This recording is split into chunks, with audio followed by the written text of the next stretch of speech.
So, if you're a fan of My Little Pony, Friendship is Magic, there is a chance you are aware of the many pieces of early concept art, character designs, or story elements which are a bit different from what we actually ended up getting in the show. I even made an entire video going over a bunch of these unused things, made during the show's very early days of production from 2008 to 2010. The thing about that, however, is that MLP G4 continued on for almost a whole decade with 9 seasons worth of episodes. As it turns out, there was a ton of behind-the-scenes stuff from the production of the show as a whole that I simply did not mention. This includes more concept art, more early designs, more thematic changes, and even dozens of cancelled episodes which were left on the cutting room floor forever. So today, I'm going to fix that. I am going to take a look at everything I just mentioned, and more, which was made for Season 1 all the way to Season 9 of MLP Friendship is Magic. So, without further ado, here is even more of the My Little Pony we never got. To properly kick things off, I will be separating the first section of this video into 2 categories. The first of which will be dedicated to a bunch of concept art or sketches from the show. To start off, in 2013, Robin Mitchell, an artist who worked on seasons 1 and 2 of MLP, decided to release well over 100 different images he drew during his time on the show. This includes miscellaneous sketches of animals, creatures the ponies encountered, and articles of clothing like dresses or other accessories, to name a few. I went through every single image he made available, so here are the most interesting. There are several sketches which show off designs for characters like the main 6, with notably some dresses we seemingly never saw in the show. There are a few images showing off this giant squid creature, which was likely the same one who was intended to show up in the cancelled episode titled Nothing More to See, where the main 6 encounter a giant squid called the Kraken. There's this weird sketch of a apple creature who has a mouth. There's an early design of Pinkie Pie's pet alligator, Gummy, which shows he would have walked on 2 legs at one point, and a few sketches of Twilight Sparkle's pet, Owlicious. There are several other downright bizarre sketches here, like ponies having been turned into bowling ball pins, a butterfly with slices of bread for wings, and these slightly off-putting balloons. If I had to guess, these were maybe all intended for a scrapped Discord gag or something. There are sketches showing off early designs of the diamond dogs we see in the episode A Dog and Pony Show. There's a few different sketches of Spike, including a baby version of him, and this large version of him that was probably intended for the Secret of My Excess episode. This sketch of Pinkie Pie wearing an unused confetti contraption. And lastly, this rendition of the MLP Friendship is Magic logo drawn by Robin Mitchell, which obviously ended up going unused. I actually kinda like it, as it's quite unique from all the other My Little Pony logos, especially with how the P in pony is quite literally the head of a pony. Moving on, there are a few more pieces of early material for specifically Season 1. As shown in this official MLP guidebook, Nightmare Moon originally went through several quite different designs before we got the one we know. She had different styles of wings, mane and tail. She had a tiara instead of a helmet at one point. Her helmet used to be shaped like a crescent moon, and she even had a few different cutie mark designs. Some of these are okay, but it feels like she doesn't look like a villain in some of them. The one in the bottom right had a vector made for it though, and it's pretty close when compared to the final Nightmare Moon design. Several years ago, back in the late 2010s, there were several big leaks of behind-the-scenes material made during the production of MLP FIM. Included in these leaks are a lot of stuff I will be talking about later on in this video, but it also had many animatics for the show, including this one for the opening theme sequence, which visually doesn't have any big differences, other than this obscure version of the My Little Pony G4 logo that appears at the end.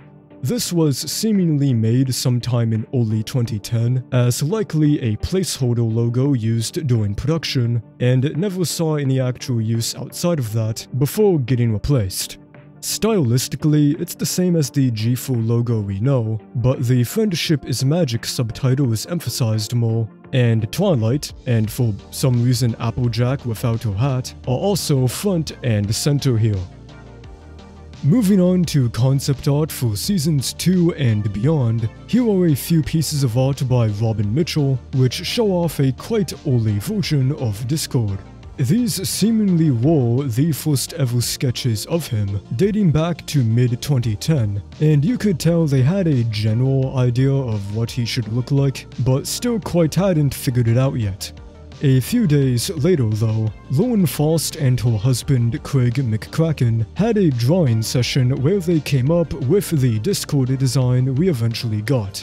His color palette wasn't fully decided on yet though, so according to this image, he could have potentially ended up being colored orange, brown, or even white, which is pretty interesting to see. According to the official Art of Equestria MLP book, Queen Chrysalis originally had a few different designs, where she looked more distinctly bug-like, as if she crawled out from under a log. Rebecca Dot, a character designer for the show, apparently got a note from Hasbro saying that those designs weren't scary enough. So she went back and redesigned her to look more upright and commanding. A few incarnations of this redesign, as shown here, were drawn up before the one we are familiar with was chosen. Speaking of the Art of Equestria book, there are a few other interesting pieces of concept art to look at here for the next few seasons. For the Season 3 premiere, there's some art here which shows King Sombra in different forms where he looks more skinny and weak. And later on in the book, for Season 5, some early designs of Starlight Glimmer are also shown. She had slightly different colored hair, several other main styles were drawn and considered, and she even seemingly had a different cutie mark at one point. On a related note, according to Jim Miller, a storyboard artist and director for the show, Starlight Glimmer as a character was initially conceptualized as Aurora Glimmer. However, this was later changed, apparently due to Disney having filed a trademark for the name Aurora, and Hasbro not wanting any legal concerns. That being said, let's now cover the second category I mentioned, a few interesting thematic or overarching ideas for the show that got cut. At one point when developing Season 1, Lauren Faust had originally envisioned Twilight Sparkle as eventually graduating from learning all about friendship in Ponyville. This idea seemingly got so far that even a piece of concept art was made for it, showing Twilight wearing her graduation dress and cap. It's also likely that her graduating was intended to play a part in a season/series finale of the show.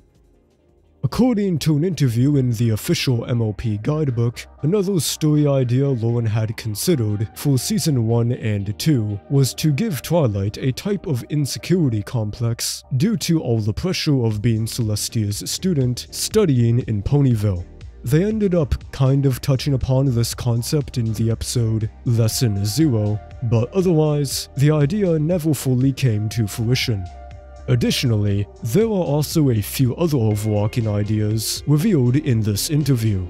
Princess Luna would have originally had, quote, lingering issues with Celestia, and was going to have more appearances in Season 1 in general, with her learning how to feel good about herself despite living in Celestia's shadow. However, this never happened because of concerns of potential pushback from Hasbro regarding Luna's darkness. And Faust had also at one point considered making an opposite version to the Elements of Harmony called the Elements of Discord, which, judging from their name, it can be assumed they were probably at some point meant to be a part of the Season 2 premiere where Discord is introduced. Aside from this interview, in numerous comments and anecdotes made by Lauren Faust over the years, it's clear that after she left the show during the production of Season 2 for creative reasons, Hasbro decided to make a few changes to ideas she outlined for the future of MLP G4. A good example of this is how initially Princess Cadence was conceptualized as just a unicorn and not an alicorn. However, sometime after Faust was no longer involved with the show, someone else made the decision to give her a pair of wings. Furthermore, Lauren Faust also never intended for Twilight to become an alicorn during her time on the show. The plans she made seemingly only included Twilight becoming specifically just a princess at the end of Season 3 and nothing else. The show certainly would have been quite different if these overarching ideas weren't changed. That being said, I think now is a good time for the second portion of this video. The many cancelled, scrapped, and rejected episodes of My Little Pony: Friendship is Magic, the ones which were never meant to see the light of day. For context, most of what I'll talk about here was either leaked online years ago or revealed by people who worked on the show. And for the sake of clarity, something you will quickly notice about these cancelled episodes is how short and kinda vague they seem. This is because almost all of them were rejected long before any type of actual full scripts could be written. What I'll be looking at was only ever meant to pitch and convey the general ideas and themes of the episodes, so don't expect anything super in-depth. To start off, the first of many, or in this case, early versions of episodes, was this one from Season 1, titled A Date to Dance. It would have been about Big Mac, who for context used to be named Big Apple, somehow getting 2 tickets to attend the Grand Galloping Gala in Canterlot. Despite Applejack telling them not to, all 5 of the rest of the main 6 attempt to ask out her brother on a date so they can go to the gala. Applejack then gets into a bunch of hijinks, trying to stop them from getting close to Big Mac. As far as I can tell, this was the predecessor to the episode Ticketmaster, and I can understand why the whole Big Mac aspect of it was scrapped, as it feels kind of out of place for the characters here. Next, here was an episode titled Labor Pains, which would have followed Princess Celestia telling the main 6 to take over the construction of a dam used for Canterlot's water supply. The original team assigned to it, consisting of half beaver, half ogre creatures called Beavooks, are doing a quote, crappy job. The Beavooks don't really like the ponies telling them what to do, and effectively try to sabotage the efforts of the main 6, putting the city of Canterlot in danger of being flooded. The main 6 prove themselves and save the day, and the Beavooks learn to not judge others. It seems like this episode would have leaned into Lauren Faust's vision of having more adventure-themed episodes, where the main characters went out and encountered new creatures while learning lessons. This aspect of the show was largely cut out though, mostly because of the tight production schedule and budget. In my original My Little Pony We Never Got video, I briefly mentioned a cancelled episode titled Fancy Meeting You Deal, which only had a vague description about the main 6 finding a pony in a forest who thinks he's a deal. Well, I found the actual full outline for the episode, which goes into a lot more detail. It would have followed a few of the main characters finding a tribe of deer in a forest while trying to find a cure to an illness Spike has. Among the tribe, however, is a deer called Shambi, who isn't actually a deer, but rather a pony who doesn't have a cutie mark and was adopted by the tribe at a young age. The ponies notice his antlers are actually just sticks tied to his head, and it becomes evident that all the deer in the tribe are actively lying to Shambi about him being a deer, as he truly believes he legit is one. He eventually discovers the truth and feels like he doesn't belong with the tribe anymore, so he goes to Ponyville with the ponies. While in town, Shambi notices they are treating Spike's sickness in the wrong way and corrects them, instantly making him feel better. The tribe of deer come into Ponyville to try to convince Shambi to come back, and he initially refuses. But then, he suddenly earns his cutie mark, a feather, which in the tribe apparently symbolizes a young deer finding their purpose. He has a special talent in identifying poisonous things, so he takes this as a sign the tribe needs him. He returns with the deer, and the episode ends with the lesson that wherever you can find a friendship and community is where you belong. What I find most interesting about this is how we eventually did get actual deer designs in MLP G4 years later in 2018, but it feels like the original vision for them as outlined here was quite different. If you didn't know, it's a somewhat commonly known piece of trivia that who would later become the character Trixie was actually conceptualized as a male pony. This is a fact which has been confirmed by people like Lauren Faust herself.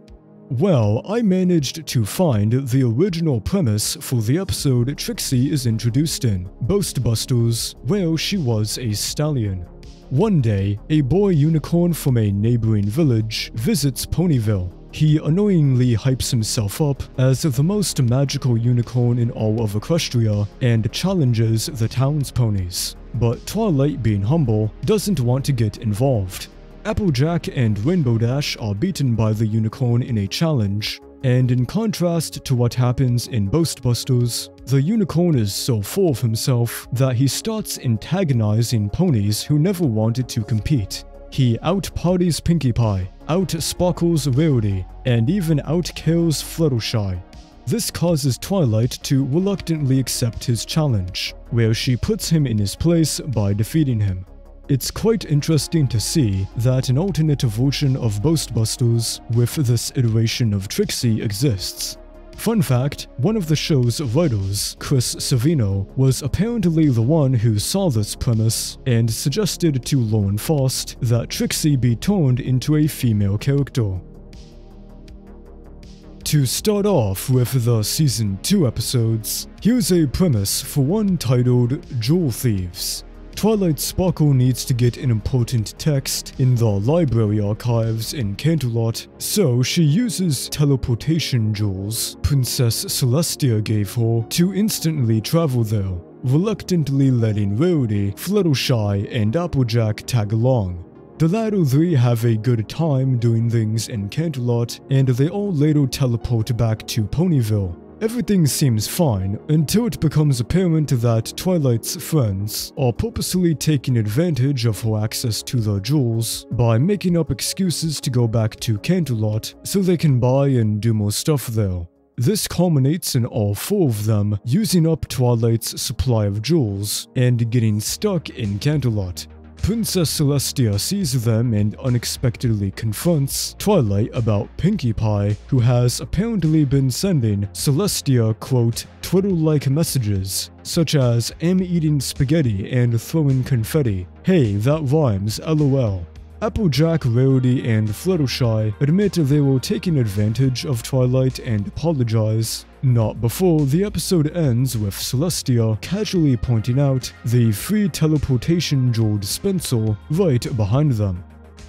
According to Lauren Faust, in the episode Luna Eclipsed, there was originally a scene with Luna inside Rarity's boutique. However, it got cut out of the script for time reasons.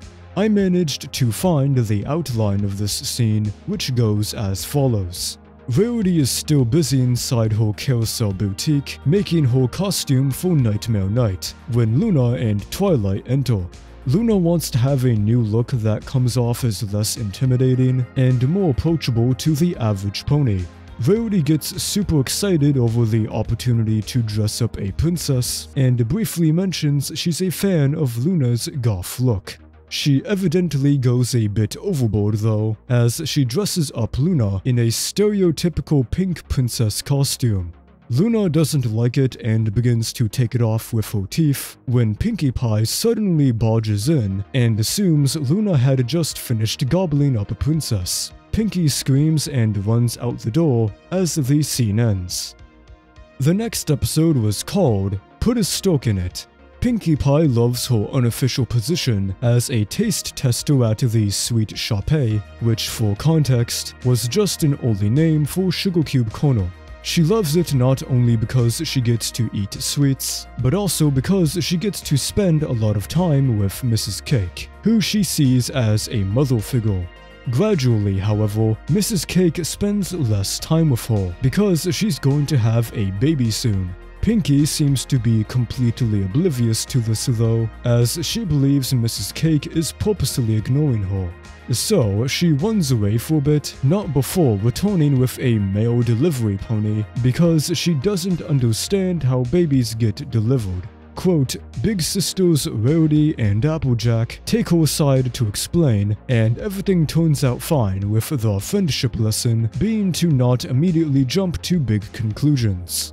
This premise was essentially an early version of the Season 2 episode Baby Cakes, just with no actual babies, and Pinkie seems weirdly naive here.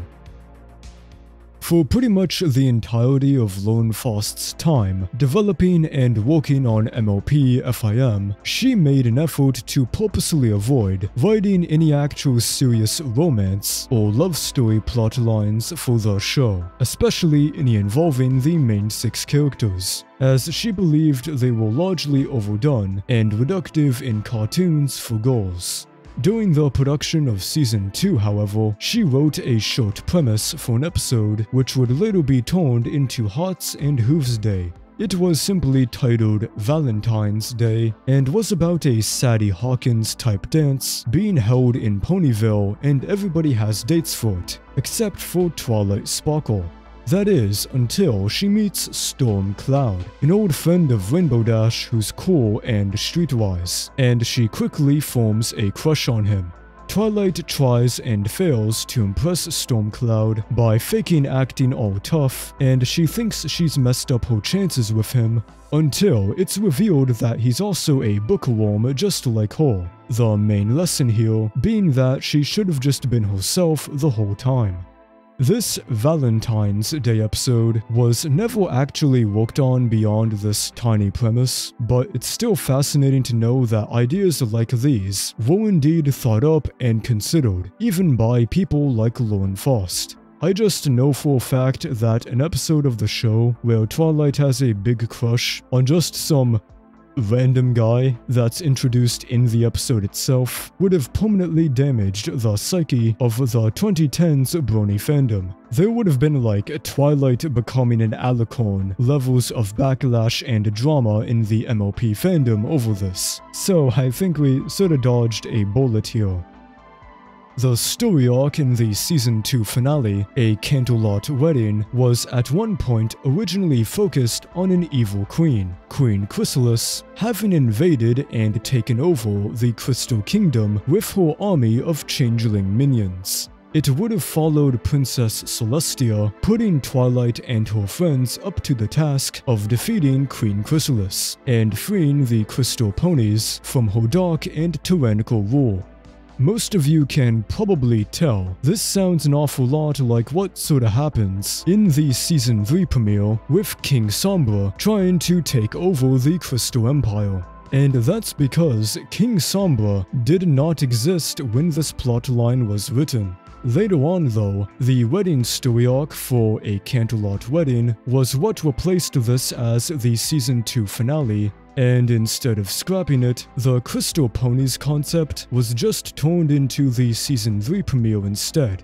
King Sombra essentially just took Chrysalis's spot as the villain here, along with a few other changes being made, like the Crystal Kingdom getting renamed to the Crystal Empire. Moving on, there was a predecessor to the Season 3 premiere, which was also made before King Sombra existed. Shortly after the Season 2 finale, the main six go visit Princess Cadance and Shining Armor in the Crystal Kingdom. After Queen Chrysalis was defeated, they were appointed the new rulers of the kingdom, and a magical force field was created to keep out the frozen tundra. Cadance and the main six are all having fun together until an emissary from Canterlot arrives and tells Twilight and her friends they aren't following the proper Pony Princess protocol. The emissary puts them through some rigorous training to learn how to properly act in Princess Cadance's presence, and a tea party where everybody is now acting all proper happens. All while the magical force field around the kingdom begins to inexplicably shrink, causing the dangerous frozen tundra to start moving in. Believing they are to blame, the emissary tells the main six to go home, and they reluctantly start to do so, which only causes the magical force field to shrink even faster. Twilight realizes that it must be because Cadance is feeling like she's being put on a pedestal, so they all rush back and have fun with Cadance, which actually works, and the Crystal Kingdom is safe once again. It's kind of funny how the big conflict here is essentially just Cadance feeling bad.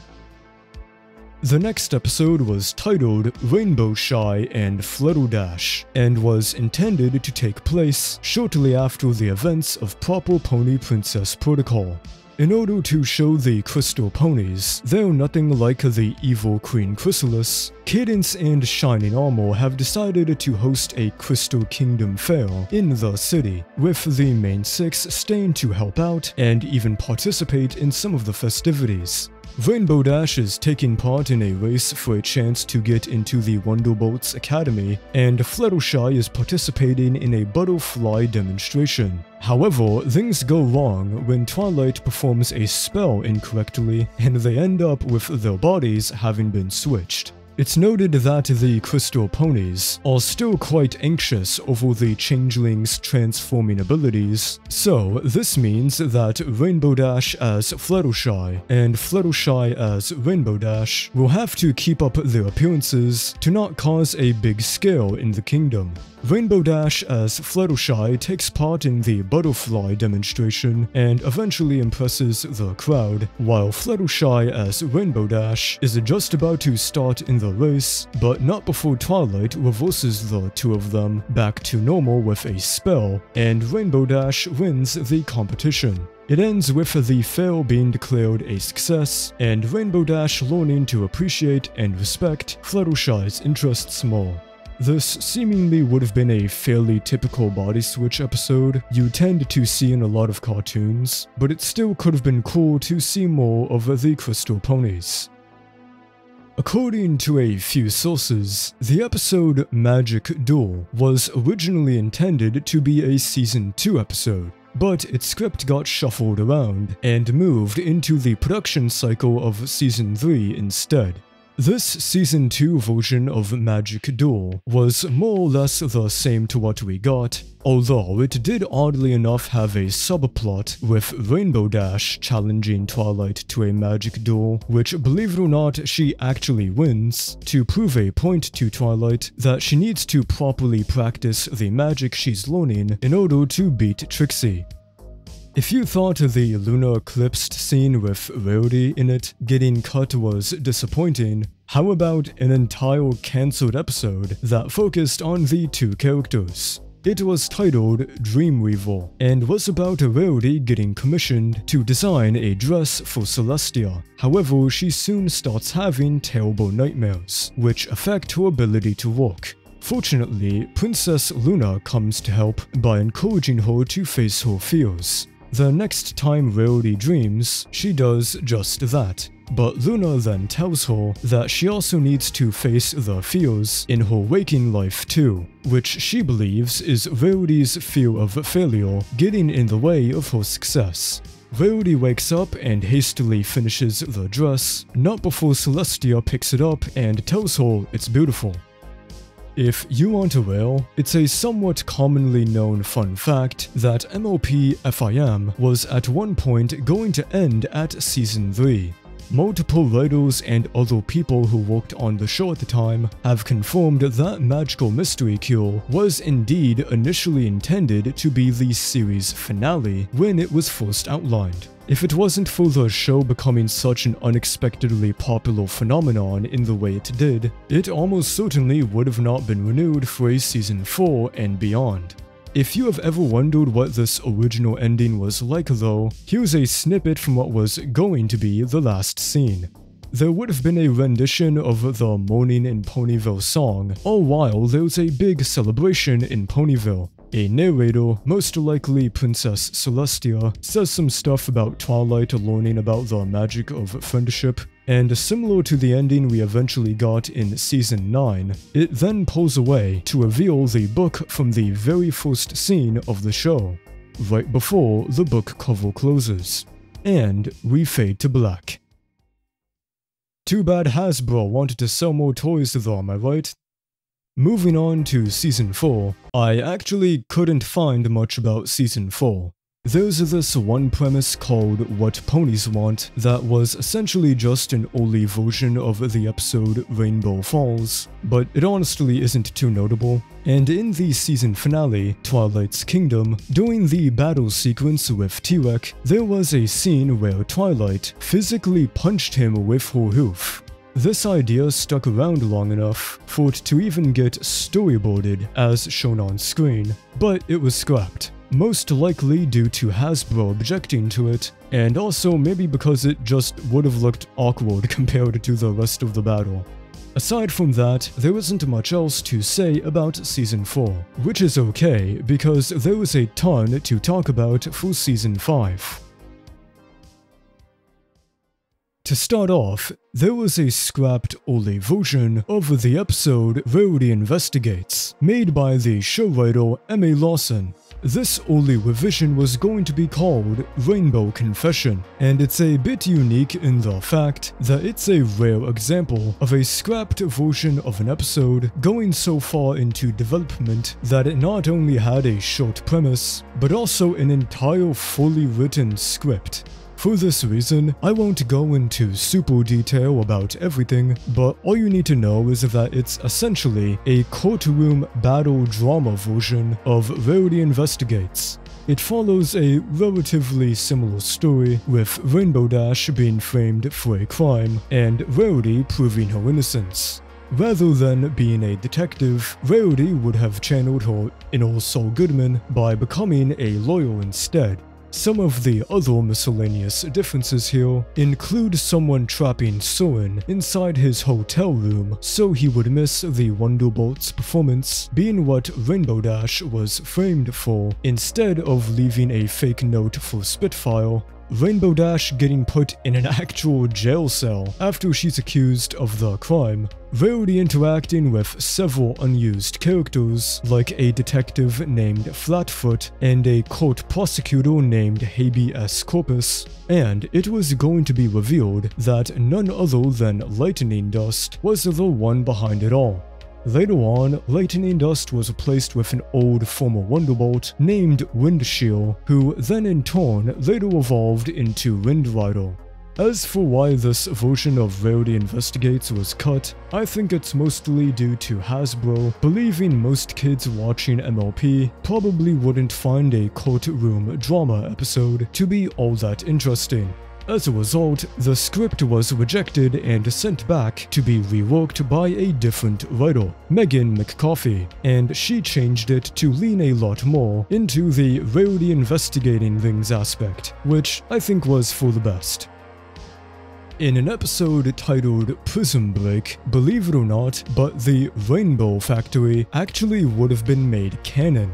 Okay, for clarity's sake, it obviously in no way would have been the same grimdark and gory version of the Rainbow Factory that became popular in the Brony fandom.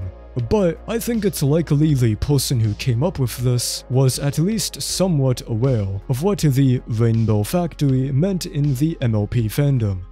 The episode was about Fluttershy and Rainbow Dash getting called by the Cutie Map to solve a friendship problem over in Cloudsdale. The problem being that the two ponies who head the production of rainbows at the city's rainbow factory, Vaportail and Full Spectrum, aren't getting along. As a result of this, the production of new rainbows later in the episode gets so low that the entirety of Cloudsdale begins to sink. So Rainbow Dash and Fluttershy have to save the city. It ends with Vaportail and Full Spectrum learning how their different personalities and departments in the factory are supposed to work together in tandem. I imagine the MLP fandom's reaction to something like Rainbow Factory seemingly getting referenced in the show itself certainly would have been funny to see. The next episode is actually another one that took place in Cloudsdale. It was titled Griffin Chore, and the gist of it is that Fluttershy gets called by the Cutie Map to solve a friendship problem in the city, and Twilight and Rainbow Dash decide to tag along. The friendship problem in question is actually a bunch of griffins infringing upon the city's airspace borders. Their grumpy leader, a griffin named Gregor, who is also revealed to be the father of Gilda, refuses to move the griffins out of Cloudsdale when asked nicely by Fluttershy. So, Rainbow Dash abrasively recommends that they just call in the Wonderbolts to remove them with force. Fluttershy comes up with her own plan though, which includes giving Gregor his favorite chocolate dessert, which works in making him more willing to cooperate. It then ends with the Griffins moving out of Cloudsdale's airspace, and Rainbow Dash apologizing to Fluttershy for doubting her. This premise was seemingly replaced by the Season 5 Griffin-related episode we did get, The Lost Treasure of Griffinstone.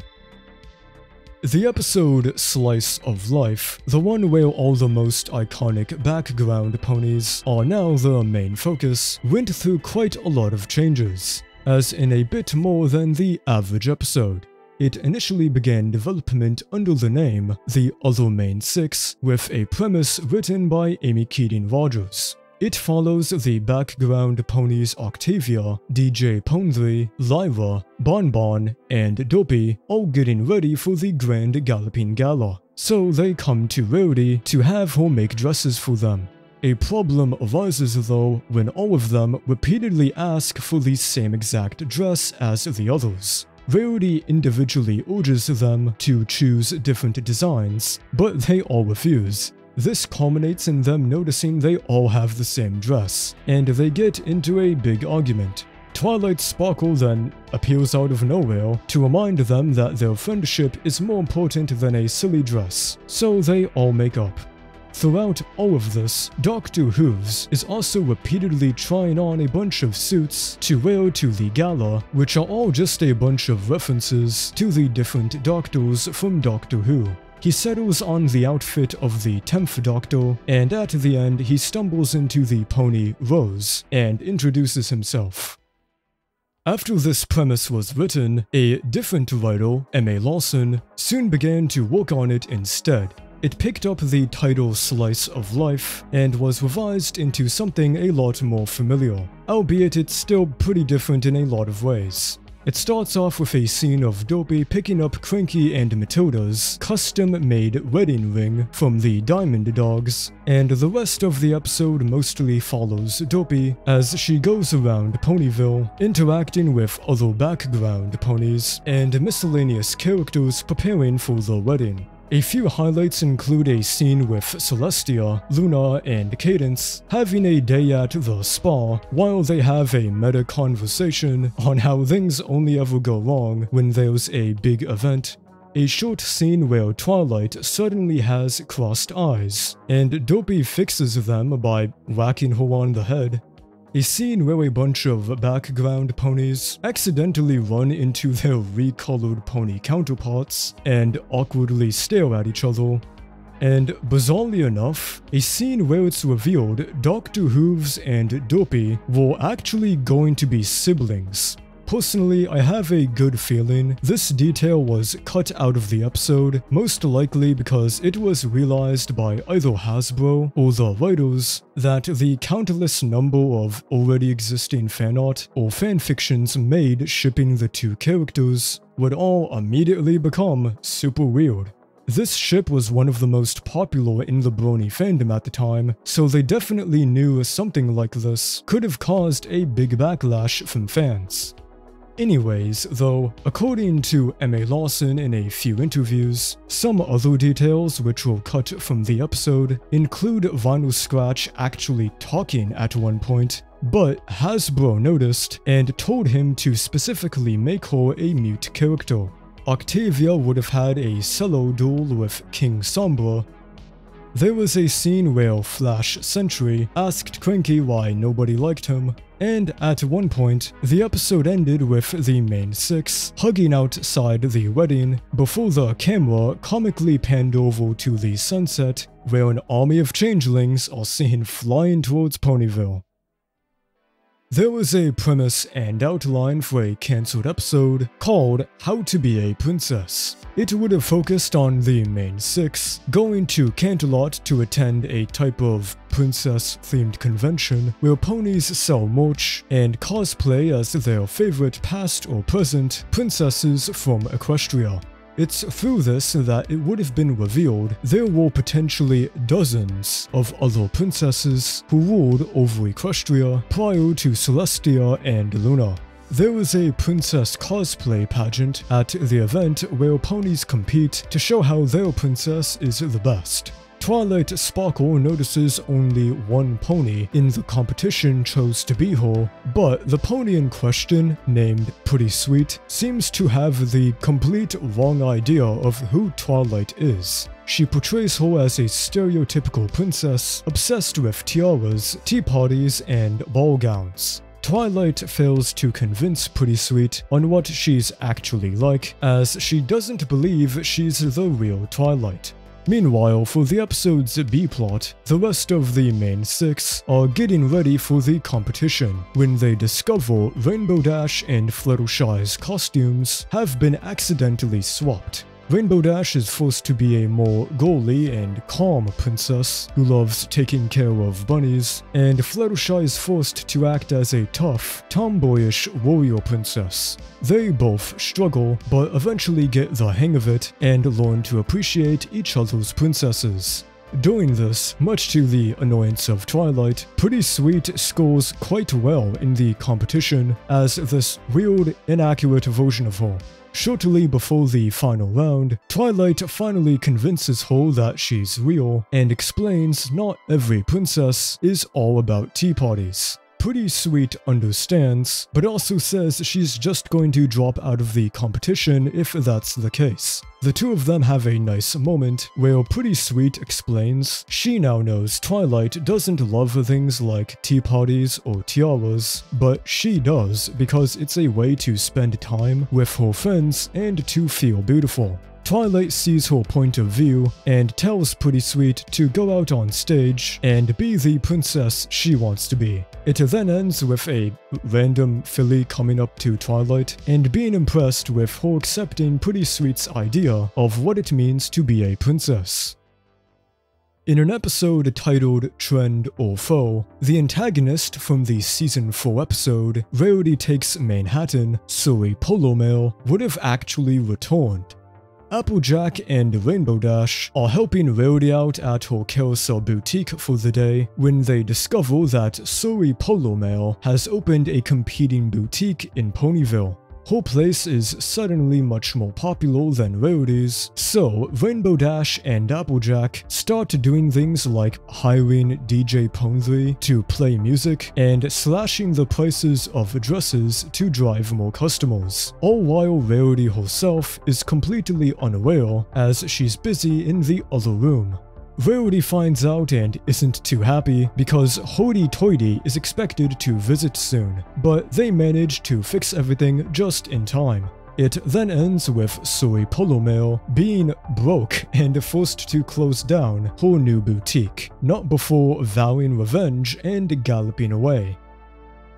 In an early outline for Amending Fences, the episode which Moondancer was introduced in, there are a few interesting differences. To name a few, soon after Twilight tries talking to Moondancer at her house, it's revealed that she had actually been waiting for Twilight to show up at her party for over 5 years, with all the decorations still being up, and she became such a shut-in that she still hasn't even got her cutie mark. Additionally, there was also at one point also going to be a scene in the episode where Twilight goes to Celestia for advice about what she should do about Moondancer. She says she wants to resign as the Princess of Friendship as she clearly failed Moondancer as a friend, but Celestia tells her it's never too late to repair a friendship. According to the writer of Amending Fences, M.A. Lawson, this scene was cut for time reasons. Speaking of this guy, M.A. Lawson also said in a 2020 Q&A session that he once wrote a premise for an episode titled Mother Country, which would have revealed who the Apple siblings' parents were, or at least who their mom was. This being a whole 2 seasons before the season 7 episode, The Perfect Pair. Apple Bloom starts to wonder what exactly happened to her mom. So, Applejack tells her the sad story of their mom, a pony named Honeycrisp. Back when Applejack was a filly, Sweet Apple Acres was struggling to get by. So, Honeycrisp went into the Everfree Forest to find some new kind of apples for the farm. While there, she came across and rescued a magical creature called a satyr, who granted her a wish in return. Honeycrisp wished that everything she touched instantly grew. She used this ability for the apple trees, and the farm was now flourishing. However, she realized her mistake when she tried to give Big Mac a hug, and he had a massive growth spurt, which is, and I quote, "why he's so big now." Tortured over how everything she touched grew, Honeycrisp ran away from the farm. Apple Bloom says she wants to see her mom, so the 2 sisters go into the Everfree Forest to find her and reverse the course. Lawson said that, in hindsight, he was actually glad this episode was rejected by Hasbro. And I don't blame him. It really doesn't seem anywhere near as good of a heartfelt backstory for Applejack's parents as The Perfect Pair was. There was a version of the Season 5 finale which was made back when Starlight Glimmer was still named Aurora Glimmer. It would have shared some similarities, with Aurora trying to permanently mess up the timeline still being a key point of contention, but everything else was different. Firstly, Starlight would have actually been successful at preventing Rainbow Dash's sonic rain boom pretty early on, which starts to show its consequences fast. In the main timeline itself, the main 6 lose their cutie marks, and everything else they had done up to that point starts gradually getting undone and reversed in front of them. This causes the Season 4 finale T-Rex to be successful in stealing all the magic in Equestria. It's at this point in only part 1 of the finale that Starlight actually sees her mistake in preventing the rain boom and begins to actively help Twilight and her friends defeat T-Rex again. They fail, and he sends them to Tartarus, but due to timeline shenanigans, the world around them breaks apart and they find themselves back in Ponyville, where the plunder seeds from the Season 4 opener have taken over again and Celestia and Luna are both missing. Part 2 of the finale is dedicated to Twilight attempting to recreate the sonic rain boom, all while the rest of the main 6, plus Starlight, have to deal with villains like King Sombra and Queen Chrysalis suddenly coming back. They eventually all get their cutie marks back, and it ends with Starlight writing a letter to her new teacher, Twilight Sparkle. Interestingly enough, it seems like Sunburst did not exist at this point, which is why he's absent here. Starlight's only motivation for being a villain was that she, quote, never truly experienced the magic of friendship, which is low-key a very funny excuse for being a villain. Moving on to Season 6, According to the season premiere, the crystalline flowy heart was originally going to be named, get this, Bucky Sparks. Furthermore, the crystalline itself was going to be titled Off to See the Wizard, and Sunburst actually existed now, although he's referred to here with the name Sunray instead. Another interesting thing to highlight is also how it's hinted at here. The lore of alicorns and where exactly they come from maybe would have been explained in more detail at one point. It's said that Celestia and Luna apparently knew firsthand that alicorns can be born as alicorns, which is in heavy contrast to the actual episode where they're both just sort of clueless why Flowy Heart is an alicorn. I imagine this was cut out, most likely because either the writers or Hasbro didn't want a big sudden lore dump in the middle of the episode. There was a premise for an episode titled Male Discord. As the name suggests, it follows Discord accidentally being elected the mayor of Ponyville after beating the usually unopposed Male by one single point due to Fluttershy voting for him. As you would expect, Discord makes a bunch of chaotic changes in Ponyville, which Twilight Sparkle has to fix, and he refuses to resign even when things start to fall apart. Twilight eventually gets him to quit the job by forcing him to do a bunch of boring stuff like paperwork, and Male gets elected back. This was shortly after rejected in favor of another Discord episode idea for Season 6. This next one being that idea in question. This time, it was called Numblefish Fan. It would have been about Discord finding out at a Twilight Sparkle fan club meeting that he has a #1 fan of his very own, a pony named Sweeper Mess. The two of them start to get along pretty well, but Sweeper Mess soon makes it clear that he's actually a much bigger fan of the OG Discord, before he got reformed. Sweeper encourages Discord to take a trip down memory lane by revisiting the scenes of his old chaotic exploits, and the main six start to become worried when it looks like Discord imitates his pre-reformed self to humor his new friend. They get even more worried when they uncover what appears to be a plan by Discord to plunge Equestria into chaos once more with Sweeper. However, it's shortly after revealed it was actually just a super convoluted plot by Discord to teach Sweeper Mess a lesson about friendship. Similar to Male Discord though, this episode idea also got rejected, and it seems like Dungeons and Discords is what eventually took its place in Season 6.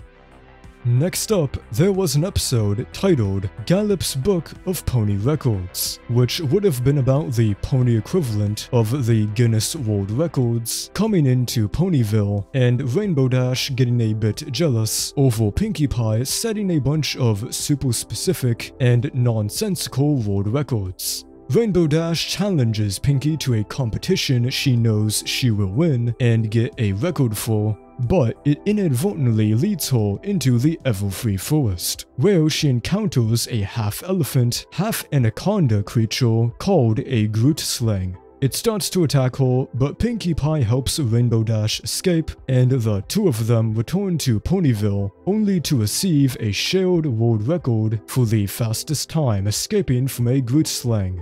Interestingly enough, this Groot Slang creature mentioned here actually did appear in one of the official My Little Pony comics, which gives a good idea of what it may have looked like in the show.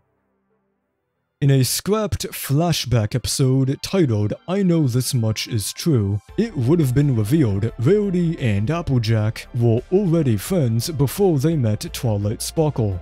Shortly after Applejack returned from her brief stay in Manhattan as a kid, she meets Rarity in Ponyville, and they start to become friends. To Rarity's disappointment, Applejack tells her about how awful she thought Manhattan was, so to not risk damaging their new friendship, Applejack just starts making up a bunch of lies about the Manhattan fashion scene and its current trends. her lies catch up to her when Rarity changes her dress designs to reflect the completely made-up fashion trends, and she goes to show them to a famous fashion designer in the next town over. Applejack tries to stop her from making a fool of herself, but it's too late. So she confesses she's responsible and apologizes to Rarity. The two of them make up, and it ends with Rarity telling Applejack she didn't need to lie because she already liked her. This next one was actually also a flashback episode. It was titled Life of Pie and would have been about Pinkie Pie shortly after she got her cutie mark as a kid, deciding to leave her family's rock farm to go on a mission of throwing a party for every pony she meets.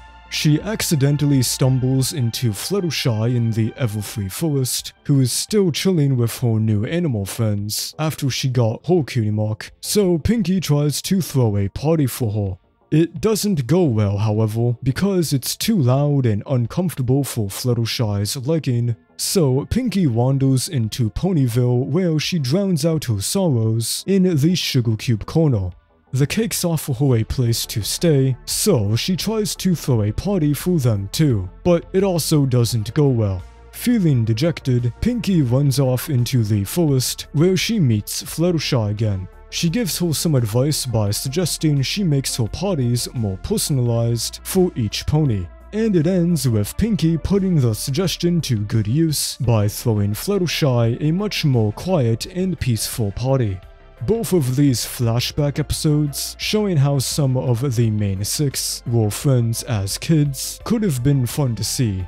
It seems like the first one was reworked and replaced by the episode where the apple lies, just with Rarity being absent, so these ideas didn't go completely unused. Moving on to Season 7, here is an outline for an early version of what would become the episode A Royal Problem, instead called A Royal Pain in the Map. Instead of Starlight, it was originally going to be a Twilight-focused episode, with her being called by the Cutie Map to solve a friendship problem between Princess Celestia and Luna, which turns out to be just a petty problem.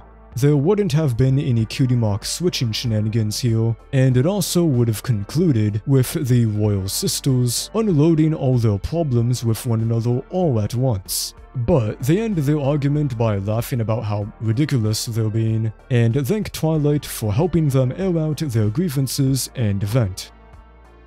In an early revision for the script of Fame and Misfortune, the ending was going to be slightly different, with not only Tula Rula and Coconut Cream talking to the main six, but also numerous other ponies like Chili, Big Mac, and Celestia and Luna. The town's ponies who acted rude to the main six also would have actually apologized to them right before everybody begins to sing a chorus of the We're Not Flawless song as the episode ends. There was an episode titled Train Tales, which was going to be about Twilight telling Applejack, Rainbow Dash, and Rarity stories about the pillars of Equestria while they're stuck on a train. This was evidently the predecessor of Campfire Stories, just with a different setting and the Cutie Mark Crusaders not being present here. They were added in when the story was reworked into Twilight being removed, and their big sisters telling them the stories about the pillars instead. It also seems like when this was written, one of the pillars, Flash Magnus, originally went by the name Flash Prance instead. Next, here is a Daring Do episode titled What Dash Would Dare to Do. Rainbow Dash visits AK Yolene, aka Daring Do, but finds her in a confused state, where she can't remember what's happened to her in the last week.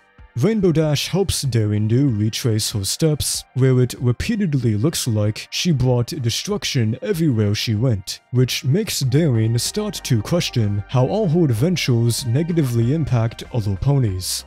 They eventually find out that Daring Do's memories were actually stolen by an evil Minotaur who used an ancient memory stone to cleanse himself from her memories so he could get away.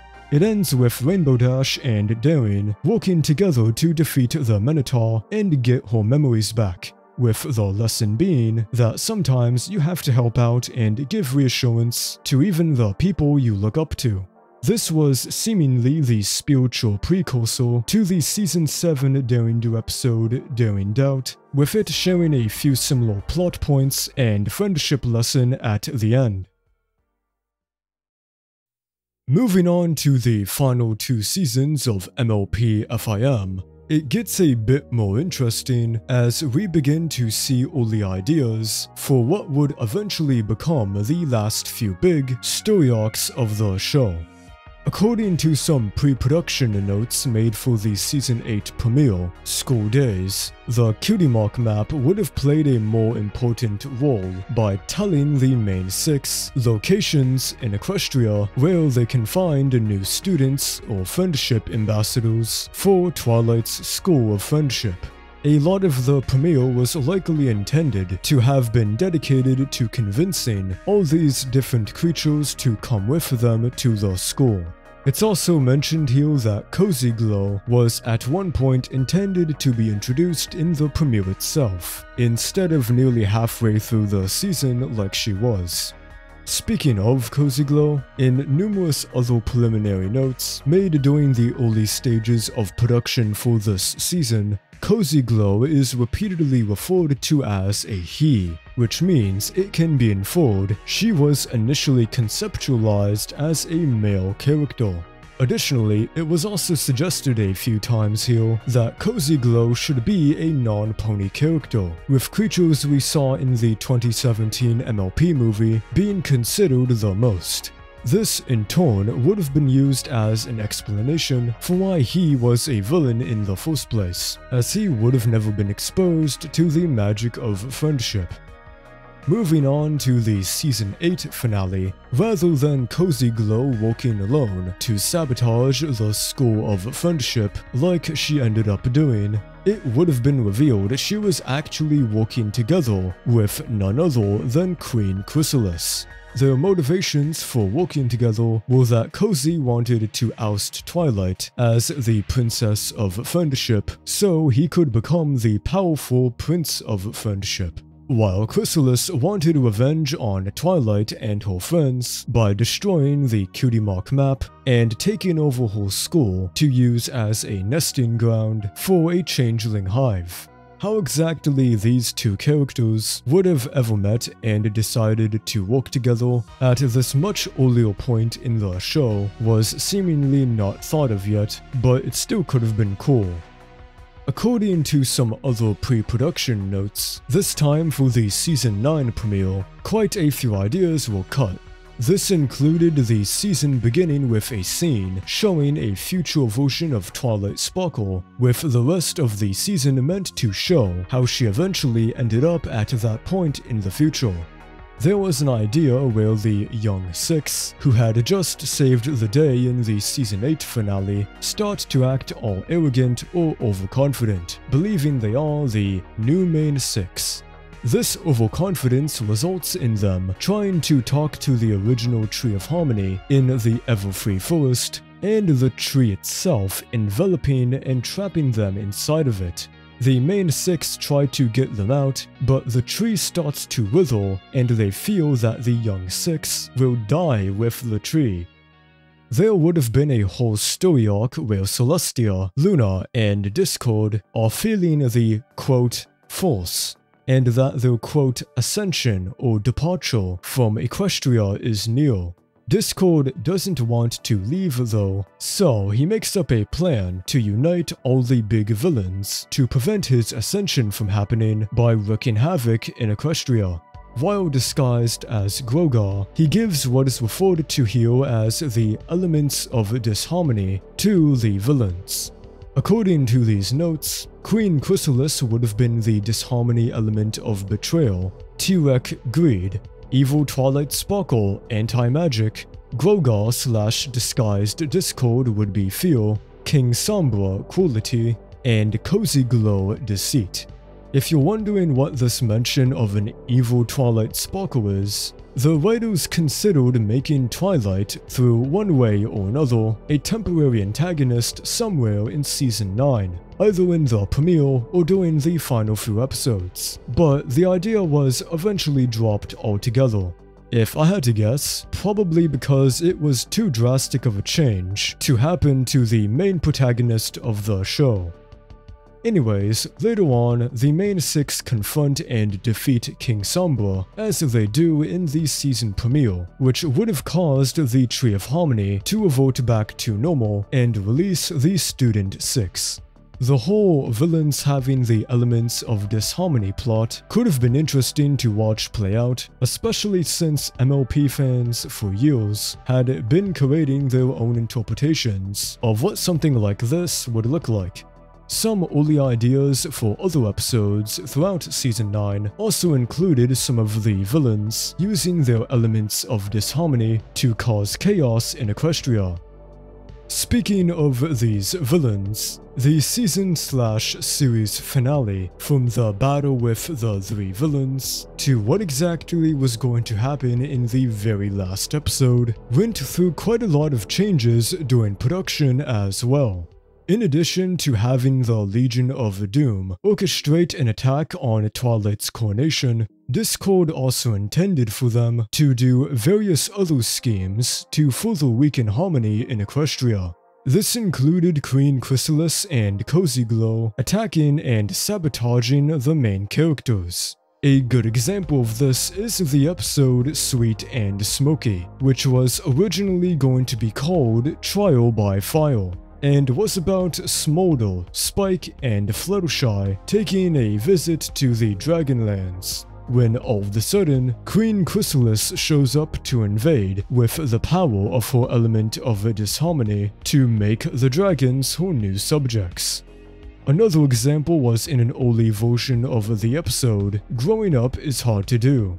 Cozy Glow was apparently going to mistake the grown-up versions of the Cutie Mark Crusaders for their big sisters, and start to attack them using her disharmony element. Perhaps the most interesting cut concept for the finale tied into the evil Twilight Sparkle ideas I mentioned. After the Legion of Doom sabotaged harmony in Equestria by making the three pony tribes distrust one another, Twilight Sparkle, out of desperation to fix everything, would have forced everybody in Equestria to get along by performing some vague spell and transforming into Midnight Sparkle, a powered-up but antagonistic version of herself, where she is willing to do whatever it takes to make the ponies in Equestria united again. This included using some quite ruthless tactics that are described as being similar to Nightmare Moon. Given that they share the same name, this pony version of Midnight Sparkle could have shared some similarities design-wise with the Midnight Sparkle we see in the Equestria Girls Friendship Games movie. Meanwhile, in a different but kinda similar cut idea for the finale, Discord was going to turn Twilight evil by using one of the elements of disharmony on her.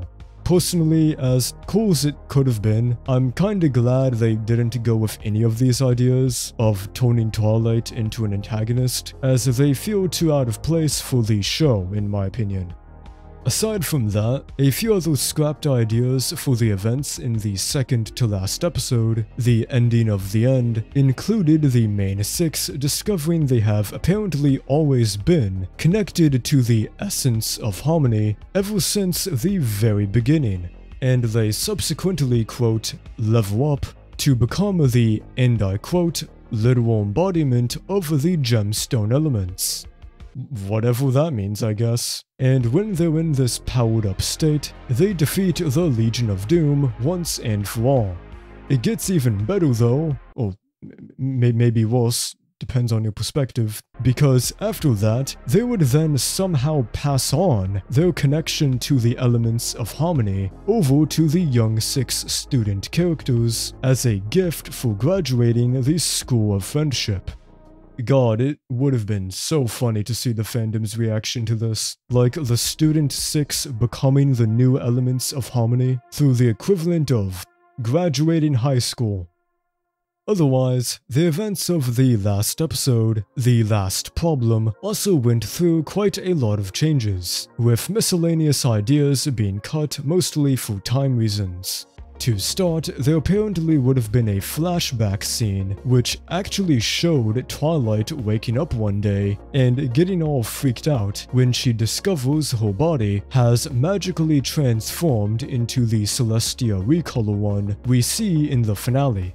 The episode itself was also going to be structured a bit differently at one point, with Luster Dawn either not existing yet or playing less of an important role in the episode.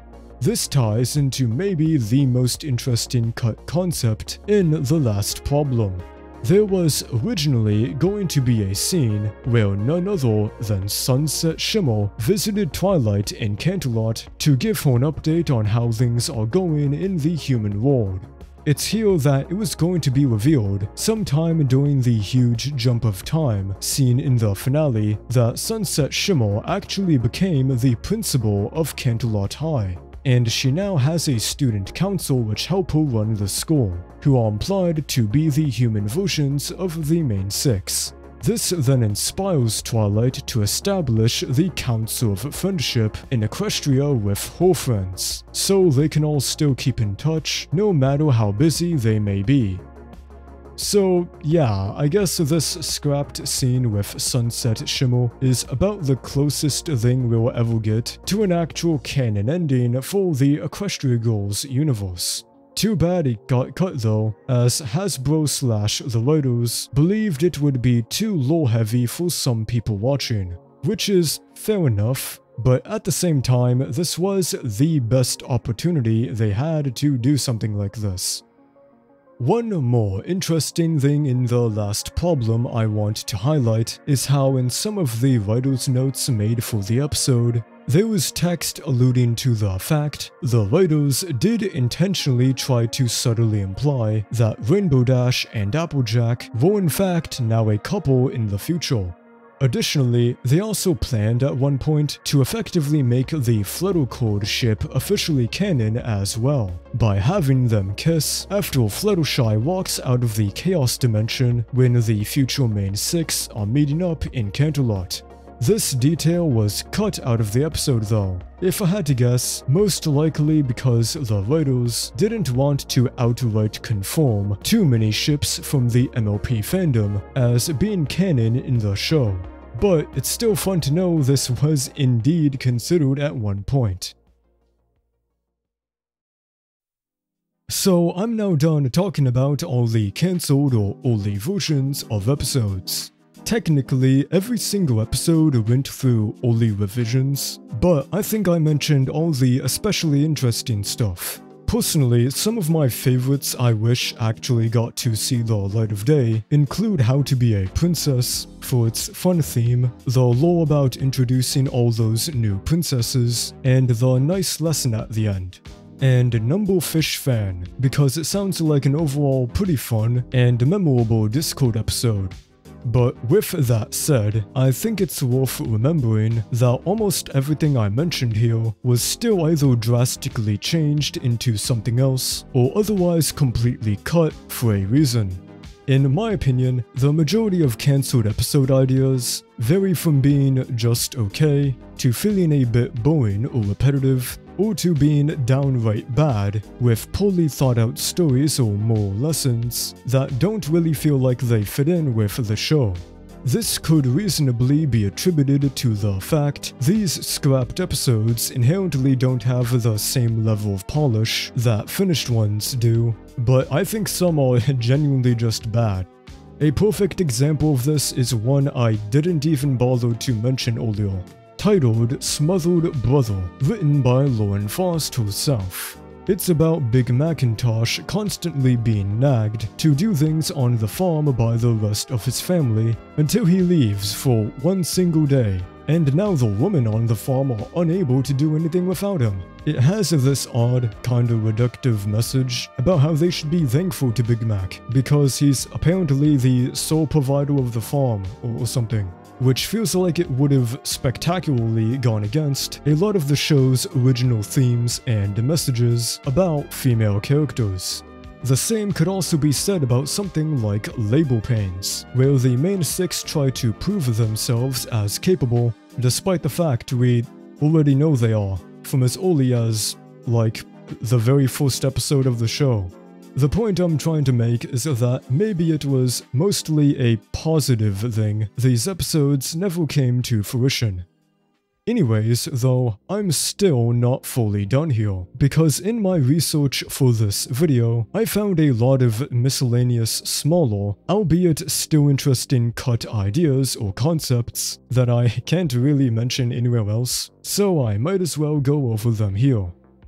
All the way back in 2009, when the voice actors for the main six characters were getting auditioned and casted into the show, some alternative voice actors were considered. The most notable was Shannon Chan Kent voicing Pinkie Pie instead of Andrea Liberman, and believe it or not, but Kelly Sheridan, the voice actor for Starlight Glimmer, at one point being seriously considered for Twilight Sparkle. She apparently did 2 separate auditions, and for a while was even Lauren Faust's top choice. The generosity and honesty elements of Harmony were originally going to be called Inspiration and Trust, respectively. The elements were also at one point going to be called the Elements of Friendship instead. The Season 2 premiere, The Return of Harmony, was at one point going to be titled The Seeds of Chaos instead.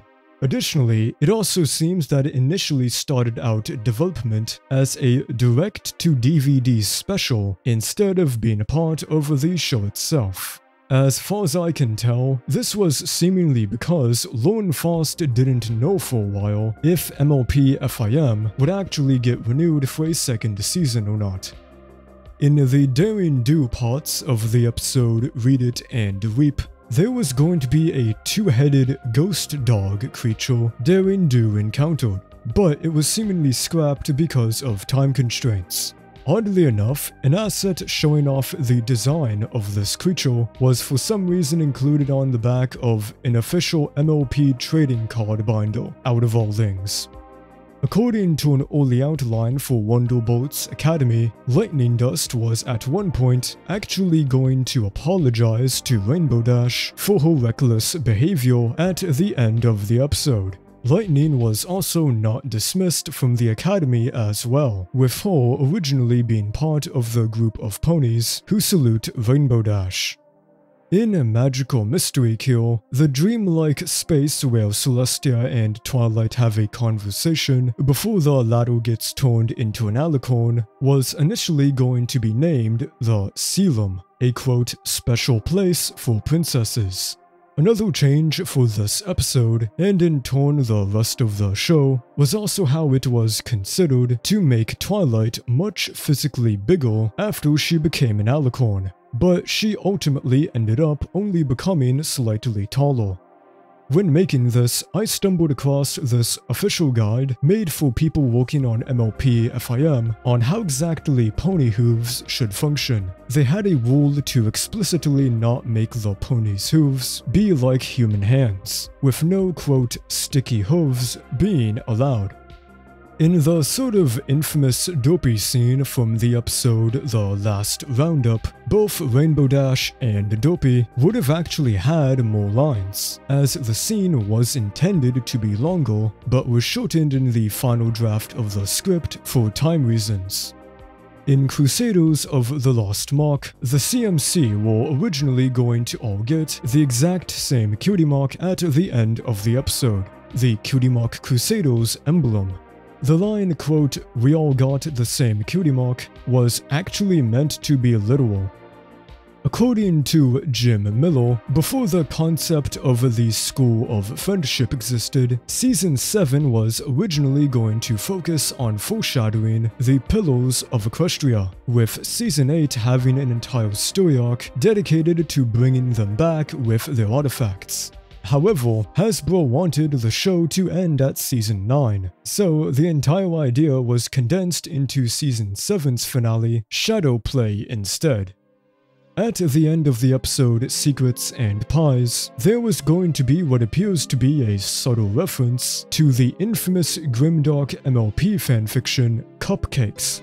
Pinkie Pie asks what she thinks of cupcakes, and Rainbow Dash has a worried expression on her face. According to some early scripts for Season 8, some of the young 6 student characters used to have different names. This included ones like Gossamer for Ocellus and Blaze for Smolder. According to some planned storyline ideas for Season 9, there was originally going to be an episode where either Sandbar has a crush on Treehugger, or alternatively, it's revealed they are related in some way. In some of the pre-production notes I talked about earlier for Season 9, there were some ideas to potentially explore Celestia and Luna's past more in depth. It would have been shown that they were the pupils to the Pillars of Equestria, specifically Starswirl the Bearded.